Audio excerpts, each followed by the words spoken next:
think I must be one of a very small subgroup of people that actually enjoys instant coffee more than they do fancy coffee shop coffee. It's just delicious. There's something about it. But anyways, today I'm here to show you a really cool video that I filmed, and it's a little bit of a long one, but it's a good one. So let's get right into it. If you're here, it probably means that you're going on a long-term trip. First of all, that is super exciting. Let me know in the comments where you're going. And second of all, I know just how daunting it can be to pack for such a long period of time. You want to make sure you have everything you need, but you also don't want to be weighed down by heavy bags or constantly have to pay overweight luggage fees on airlines. So how do you strike the right balance? I don't know exactly, but I have been traveling for 4 years and I've come up with a packing situation that works perfectly, and I would love to share it with you. And if you're new to my channel, my name is Chloe and I've been traveling the world for 4 years straight with my partner Dave. We've traveled to over 35 countries and have lived out of our 2 suitcases and 2 carry-ons the entire time, making sure we are ready for any situation that we may find ourselves in. So here are my top tips on how to pack for 6+ months of travel.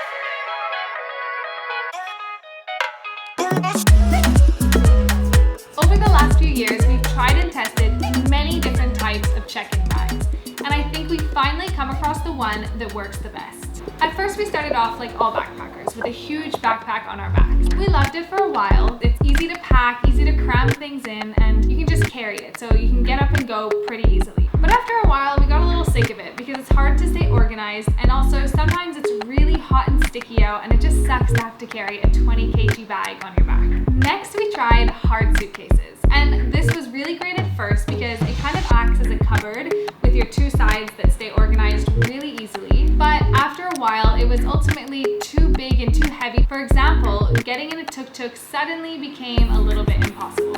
And finally, we found what we still use today, which is the soft cover roller bag. We love these bags. They are 60 liters and the perfect size. It's not too big, yet you still have the perfect amount of room to squeeze things in because it's a soft cover. Additionally, it has handles in a lot of thoughtful locations, so it's really easy to pick up whether you're stepping off a train or going up a flight of stairs.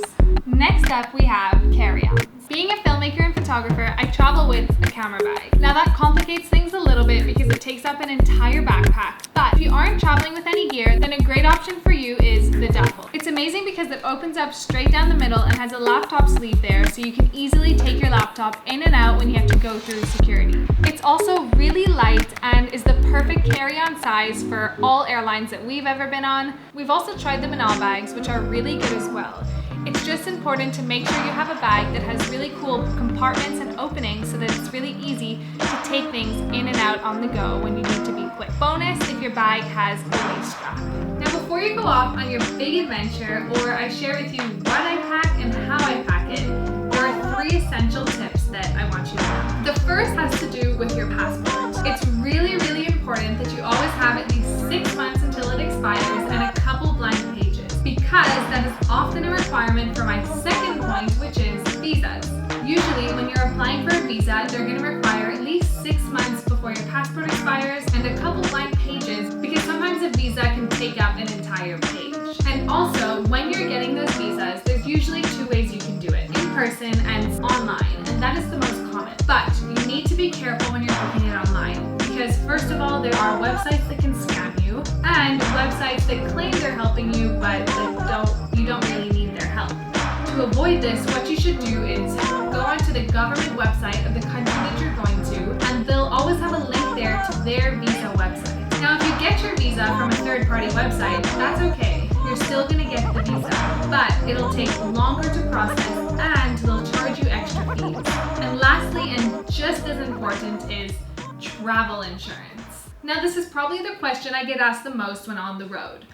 Which travel insurance do you use as a full-time traveler traveling for an indefinite amount of time to who knows how many countries and having no plan, essentially? I've been using the same one for 4 years straight, and I have loved every second and would highly, highly recommend it to you. I use Safety Wing. And while this video is sponsored by Safety Wing, thank you by the way, in my opinion, it is the best travel insurance out there for long-term travel. I really appreciate how simple it is to sign up and also how equally simple it is to file a claim. And in case you're put off by Safety Wing, because yes, this is an ad, I have been using it, like I said, for 4 years before they contacted me to sponsor this.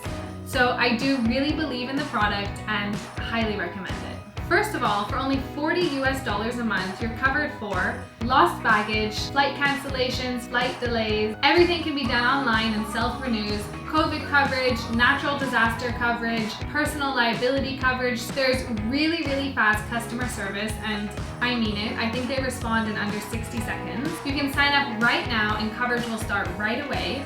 And cool branding never hurts. But for me, the best part about Safety Wing, and probably the main reason that I use it, is because you don't need to know where you're going, and even if you know where you're going, you don't need to know when you're going there. You are covered in pretty much every single country except those that are sanctioned.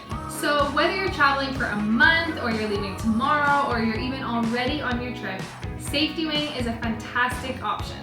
I've left a link for you here and also in the description below so you can check it out and see if it suits you. Okay, now enough about making sure you are safely covered during your trip.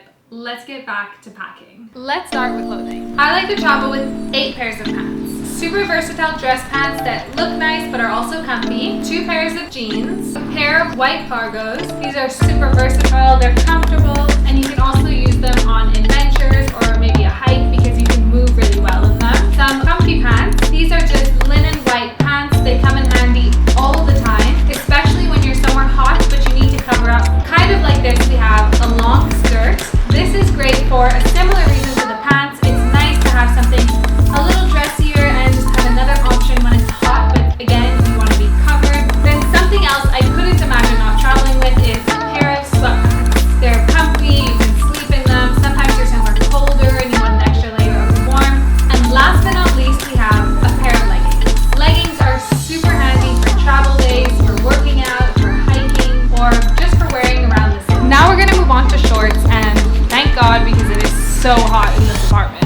First, we have a pair of basic white cotton shorts. These are super handy for really hot days and you just want to be comfortable and you really don't feel like pulling on some jeans. Second, we have a pair of jean shorts. What's great is that these are super versatile in terms of style. They go with pretty much everything. Last but not least, in terms of shorts, we have a pair of comfy ones.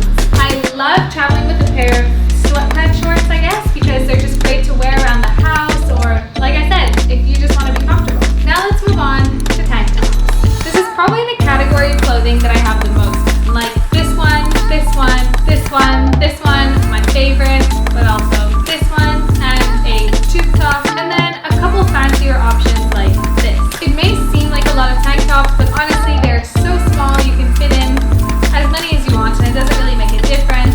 And if you're traveling somewhere with high temperatures and you get sticky and hot, it's nice to have different things to change into. But now let's move on to t-shirts. I like to carry a few of these because sometimes you just want to be comfortable, and like I've been saying, I like my options. So I have this brown one, a cropped blue one, and then I have this amazing yellow shirt which is super versatile because it's buttoned down, so it can also be used as a cover-up. Moving on to long sleeve shirts, I always travel with a thicker, comfy flannel, which is also a button-up. It's great for layering and also is good for cold temperatures.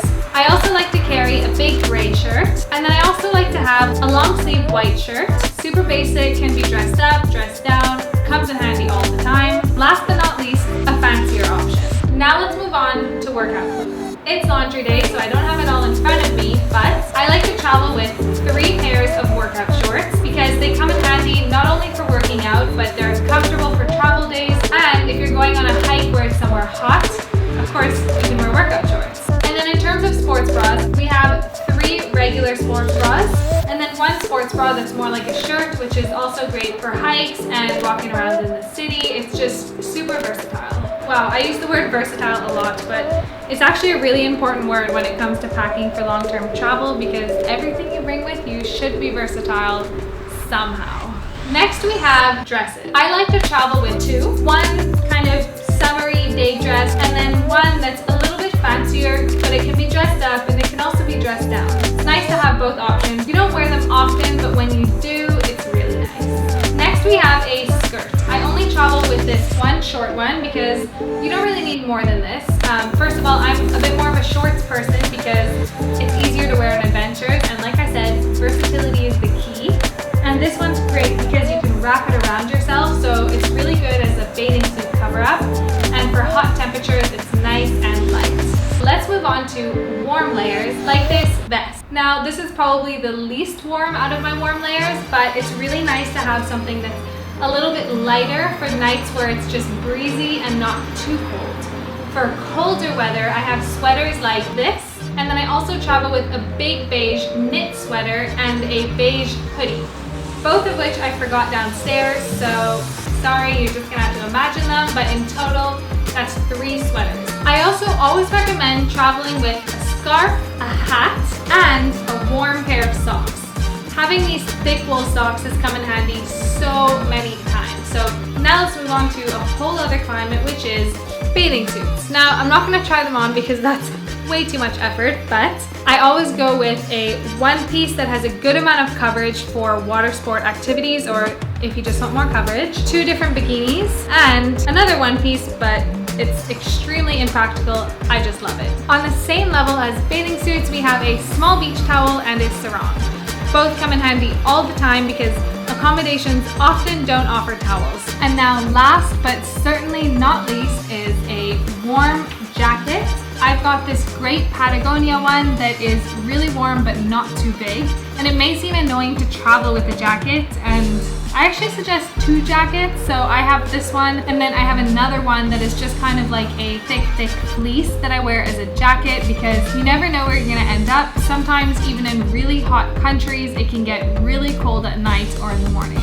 And I always suggest going for a higher quality jacket because usually the size of the jacket is smaller for the amount of warmth that you get. And then equally as important as a warm jacket is a rain jacket. I cannot even tell you how many times this jacket has come in handy. Okay, and last but not least, we have maybe less intuitive objects, but all pretty useful. First up is a refillable water bottle. In a lot of countries, you can't drink the tap water, so you're gonna be buying water bottles all the time. So it's a lot better if you have your own that you can refill, so you don't have to keep buying single-use plastic. Next, and my favorite, is a Kindle. If you like reading, probably know that it's really not convenient to carry huge books around with you wherever you go, so having a Kindle is super handy. A pair of sunglasses, a lock for your suitcase, and you should also have one for your carry-on. Next up is ibuprofen, and just generally maybe a little kit with medicine for the road, like rehydrates and things like that, because nothing is worse than feeling sick when you're not at home, so it's nice to come prepared. A personal favorite of mine is Tide Stick. 2 little bags, one just a fanny pack which acts as my purse, and then a tote bag because we often go and work from coffee shops or are going to the beach, and it's nice to have a little bag that packs really small for days like that. Oh, okay, another good one. Some games. 2 of our favorite games are Exploding Kittens and just a pack of cards to play Shithead or Peanuts. There's tons of games you can play. And finally, we have a travel yoga mat. So as you can see, it gets really tiny. And then I also travel with a workout band. And of course, there are lots of other things that come with me, like toiletries, shampoo, conditioner, but all of those depend on the person, so I'm not going to show you that. And then on top of that, there's laptop, headphone, and my camera gear. But if you're interested in seeing any of that, let me know in the comments and I'll make a separate video.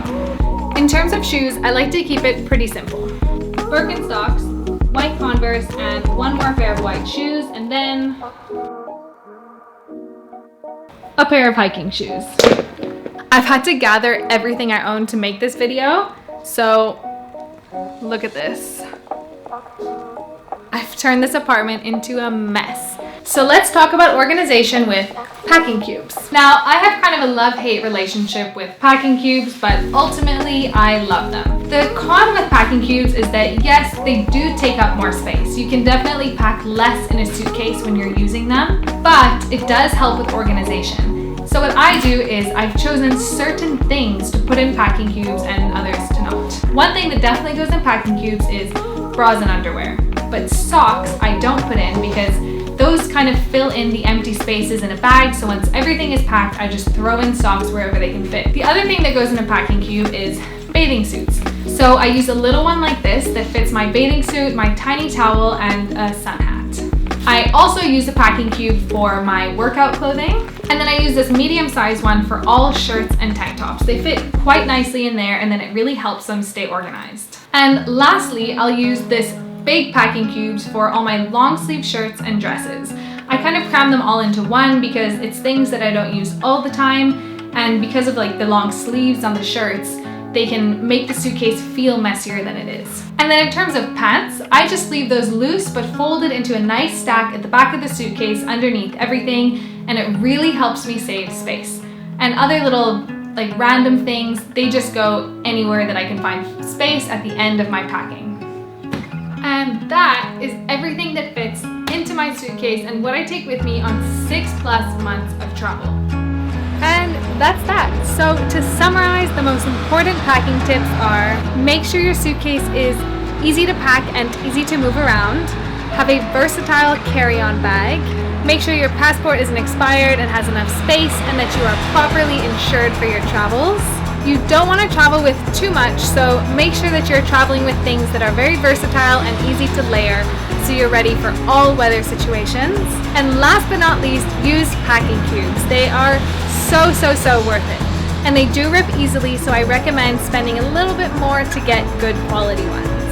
And I just want to say well done for making it to the end of this video. If you are hearing this, it means that you are surely going to be prepared for your adventure. Stay tuned because I'm going to start releasing tutorials on how to make content as a traveler.